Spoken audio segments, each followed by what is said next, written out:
Hello, everyone, and welcome to another episode of the Heartland Franchise Guide, your insider's guide to all things franchising in the local area.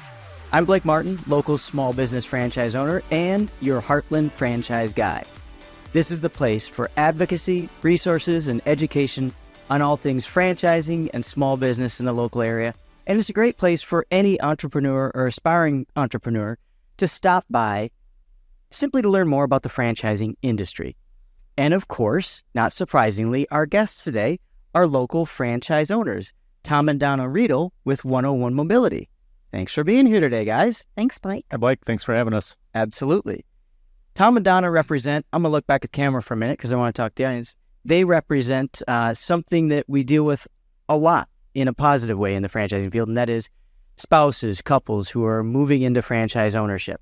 And what I wanted to talk to the two of you about today is it's the golden question, right? So you were both in corporate America wanting to come out, and the question was, at what point does the second spouse get involved, right? Right. So we're going to talk a little bit about that today. But before we do that, because I can see that Tom wants to talk before Donna, he's going to try to dominate this whole thing. Oh, my gosh. He was jumping at it. Oh, my gosh, no. Tell me first and foremost, 101 Mobility. It's a fascinating business model. What do you guys do?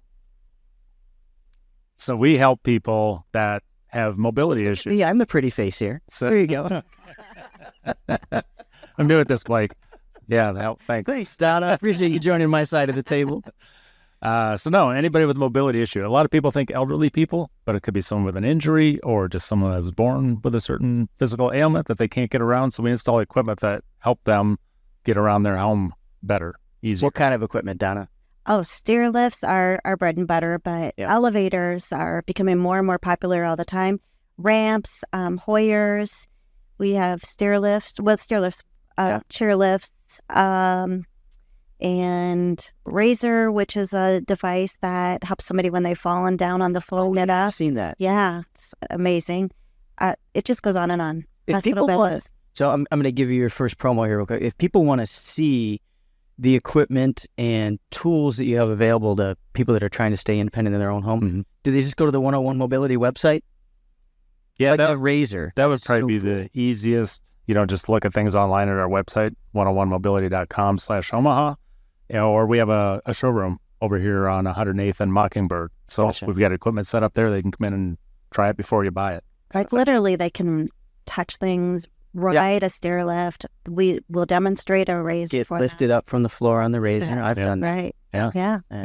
Well, it's a great service that helps people stay independent. So thanks for doing that. Yeah. Thanks for being the 101 Mobility representatives here. And I'll talk more because you mentioned it. You guys have expanded outside of the Omaha market, so we'll get to that in a little bit. So now we know about 101 Mobility, how to get in touch. Tell me about your backgrounds, and then we'll kind of move into how you got into this whole franchising thing. Why don't you go first, Donna? Oh, thank you, Tom. How long you been married? Like, that was really nice. Almost 39 years.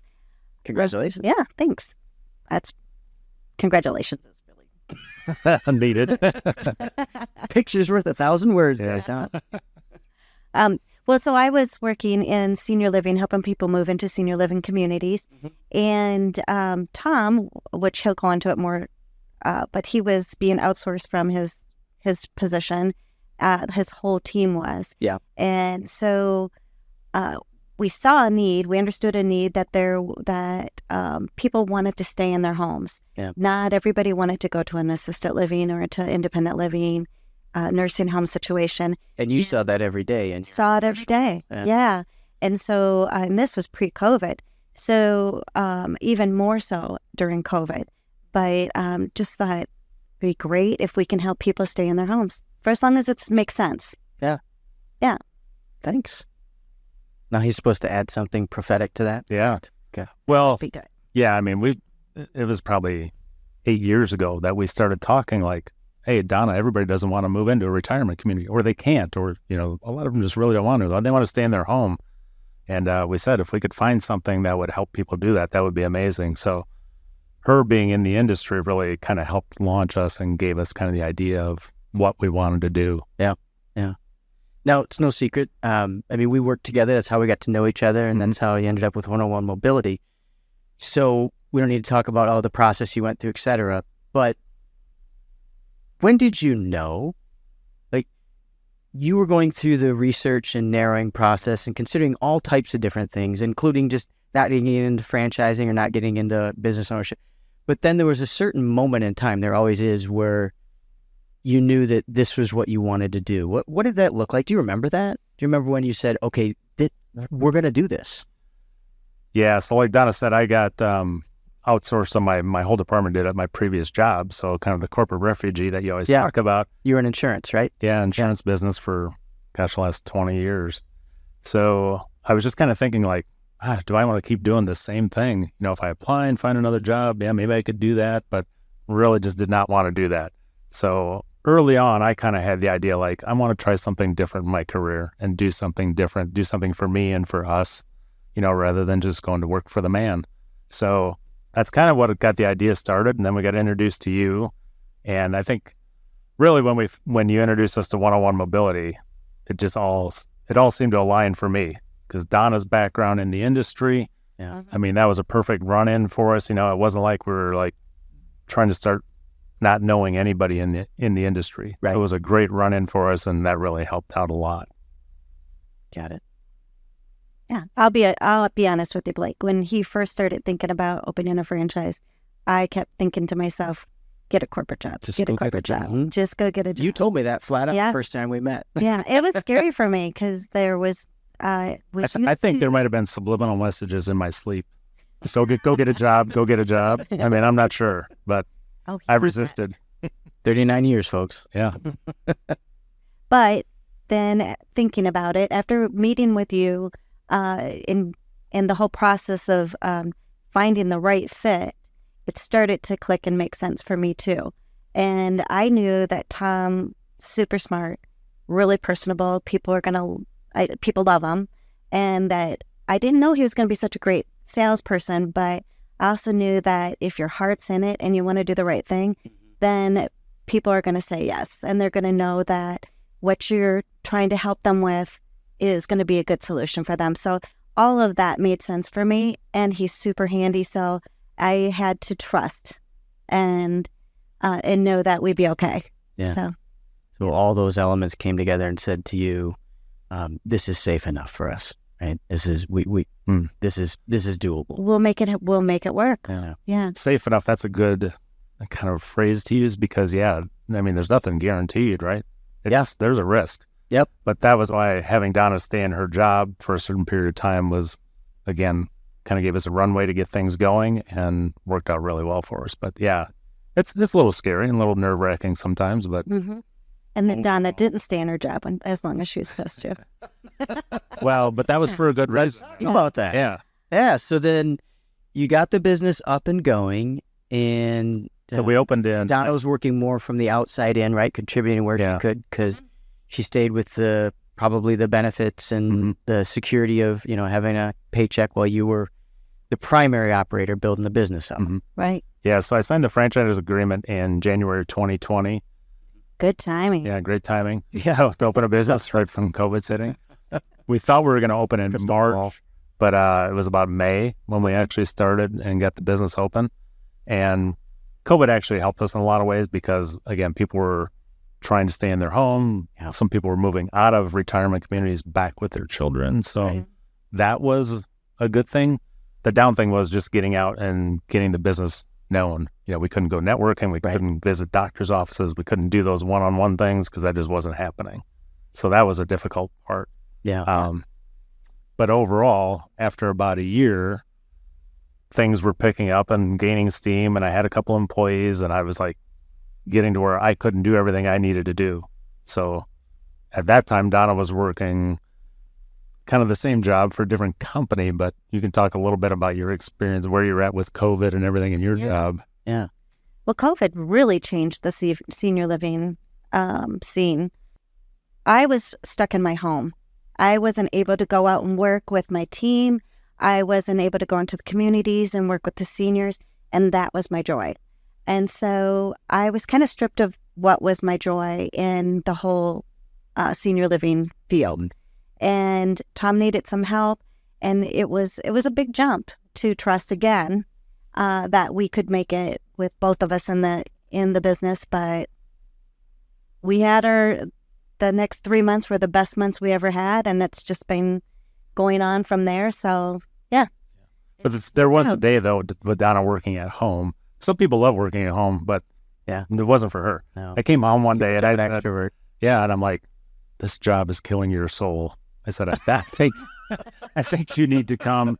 I need someone. I need some help. So I either have to hire someone else or we need to figure it out and make it work. And yeah, I think it was the best move that we ever did. He likes me with a soul. Yeah. You truly did have that moment in time, that prophetic moment where it was like, this is it. Yeah. Yep. Yeah, absolutely. And then you had your best 3 months ever Yeah. Yeah. to that point. Yeah. Things took off from there and yeah, I've been doing well since then. Good. Absolutely. Well, this is where I get to embarrass you guys a little bit. I understand you got some accolades recently from your entire franchise organization, from the national Yeah. organization. I'll let you talk about that. Okay. So for, one-on-one mobility, there's about 95 locations around the U.S. and Canada. Mhm. So every year they have a conference and, we really value our franchise. We really think we get a lot back from them. They do a lot of things for us. Well, one of the things they do, they have a conference every year. They get everyone together. They bring vendors in so you get, see new products coming out and things like that. Mhm. Well, they had an awards banquet and we were recognized as one of the President's Awards winners. So basically there's a bunch of criteria that you have to meet, but out of the 95 franchises, we were one of the 4 that got recognized. So in our third year, but our second full year of operation, we were pretty excited about that. Pretty proud. I can see why. Congratulations. That's fantastic. Yeah. And there's some fairly seasoned franchisees in that system. So you guys had to really perform to get into that set. Yeah, it wasn't anything that we really expected. We were aware of it from the previous year. We saw the people that won then, but just all worked out and things have gone well. A big part of that was customer feedback too. So we're super proud of that. And having a great team. Our team is the reason we get great customer feedback. We have super people who help us to keep people up and moving, and we appreciate them 100%. So Absolutely. I can see that they're just emulating you. So now, yeah. working together as husband and wife. Are you together 24/7? Some people No. think that. Thank goodness we're not. Well, big joke was that we said, oh, we don't have a desk where we sit across from each other. And then all of a sudden we did. Yeah. We grew. We shared an office. Yeah, we Sure, grew. yes. And then we started sharing a desk. But really, Tom's doing a lot of going out and doing consultations and stuff. I do some consultations. We're both networking and meeting with people. And so we're not in the actual store as much as you might think. So, Yeah. It does it's a little weird. At the end of the day, you go home and you talk to your wife about, oh, how was your day? And it's like, well, we kind of know. We kind of know how the day went. We can know how the month's going. So It's more like, how's our evening going to be? yeah, you have to find other things to talk about when you're relaxing at night. And thought about that. Yeah.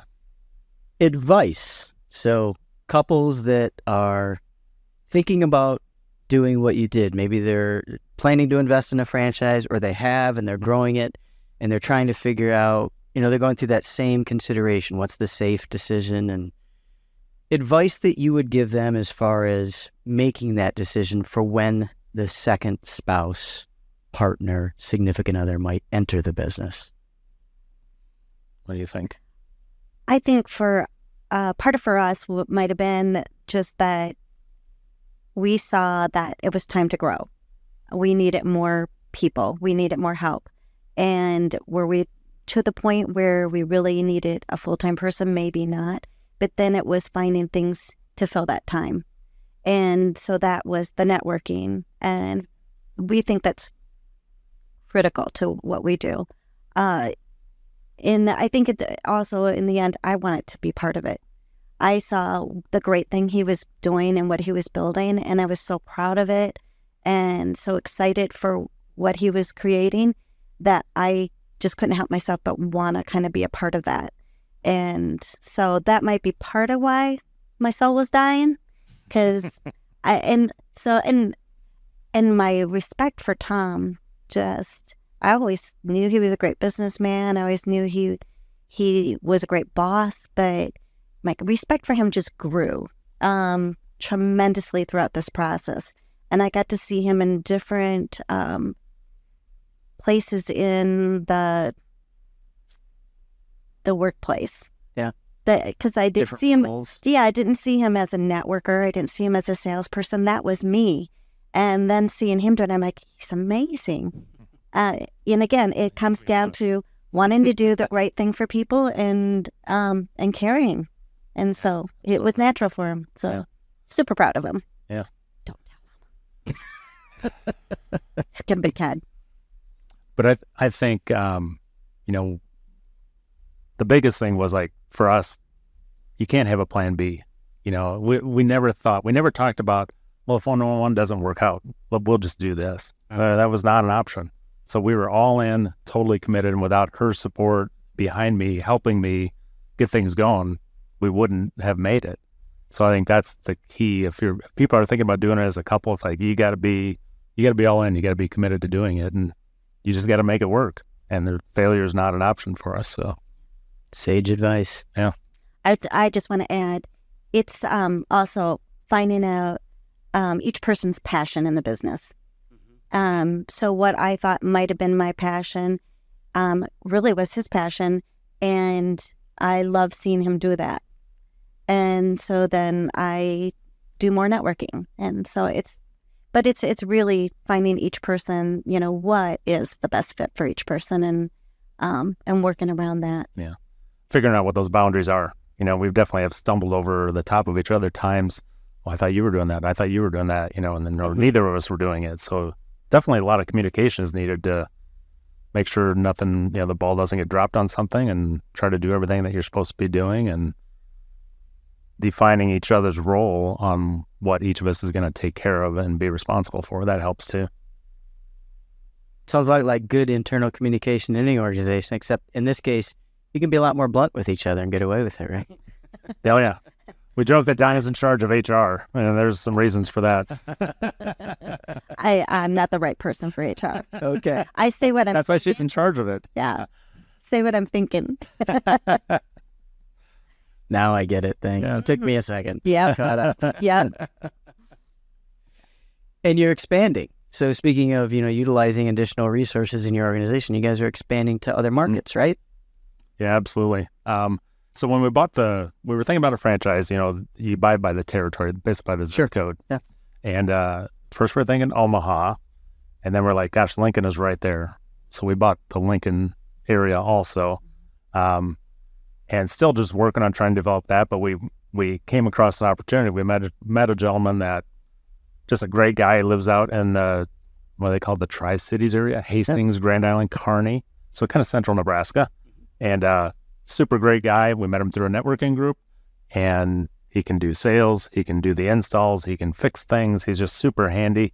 So we're getting him up and running to kind of, because we've gotten a decent amount of calls from people out there, but it's too far to drive 2.5, 3 hours Can't for justify us. it. Yeah, out of Omaha. So finding someone out there is going to be super helpful. And I think, again, just more families, more people that we'll be able to serve and help out. So I think it's going to be a great opportunity for us to really grow the business. Yeah. One thing that we really think is important, and the reason why we didn't really tap into Grand Island before this, was because we believe if you're going to sell somebody something, you need to take care of them after the sale.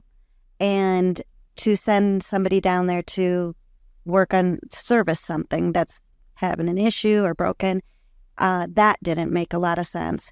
So now with somebody boots on the ground there, it makes more sense, and we can do the right thing. Oh, it's impressive, you guys. I really appreciate you sharing your experience. Yeah, thank you. Remind us one more time for the audience, how do people get a hold of you if they're looking for your services, or if they just want to emulate what you've done with your franchise? Yeah. It's 101mobility.com. 101mobility.com/Omaha. Right. And they can also call us if we're not in the office or the store is closed. Yeah. We're open Monday through Friday, 8:30 to 5, but the phone still rings to us. Okay. We try to answer. Can't guarantee that always, but we get back to people pretty quick, and I think that's key when you're dealing with people who need to be where they need to be. Yeah, there's some urgent calls. Sure. Yeah. So, Yeah. and we have a store. Right. Yeah. So Come into it. that's right. Omaha. Yeah. Maybe soon in the Tri-Cities, right? That's right. Yeah. We're working on it.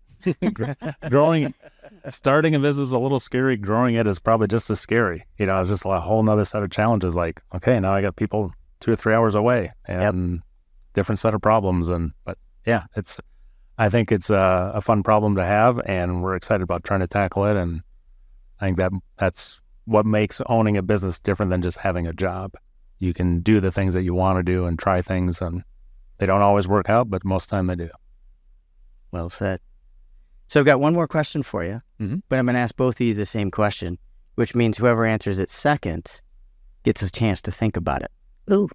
So you got to do rock, paper, scissors. See who's going first. Whoever wins gets to choose whether they go first or second. I'll just defer. You can go Oh, first. no, I don't know. We'll see what the question is. Well, once I pose it, you got to answer it. He's first. I'll get He's first. Okay. So here's the question. What do you want your 80-year-old self to say about you one day? I've heard you ask other people this, so I kind of had an idea that maybe you were going to ask that. What do you want your 79-year-old self to Well, first, let's hope I make it to 79, right? I guess I just want to I hope people think that we did a good job for them, that we were honest and helpful, and I think we got in this business for the right reasons. Someone said, you can get into this business to make a lot of money, but if you get into it to help people, you're going to be happy and successful and probably make more money you could ever imagine. But if the sole reason for getting into is making money, you're in it for the wrong reason. So I hope people can look back and say, hey, we did a good job and help them out. And, we're able to help people with something that they truly needed to make their lives better. So there you go. You hit a lot of Good time. answer. I should have went first. I wasn't going to say anything. Yeah. Yeah. Anything you would add to that, Donna? That we made a difference. Yeah. No. That was quick. You both, that was right on the top of both your minds. Yeah. Mm-hmm. Well, thank you. And thank you for making a difference here. The education that people can get from listening to an episode like this is going to be very valuable. So appreciate your time. Yeah. Thanks Thank for you so helping us through the process. Thanks too. a lot, Blake. You're very welcome. Yeah, we really appreciate all your help and support, continued support. Thank you. Speaking of support, we appreciate all of your continued support in being viewers and subscribers. Don't keep this episode a secret or the other episodes. Share the Heartland Franchise Guy. Share, follow, subscribe. If you have any questions at all, remember, you can scan the QR code that's on the screen and we'll get you in touch with Tom and Donna and or us if there's any questions we can answer about franchising or entrepreneurship. We appreciate you being with us, and we'll see you here again soon on another episode of the Heartland Franchise Guy.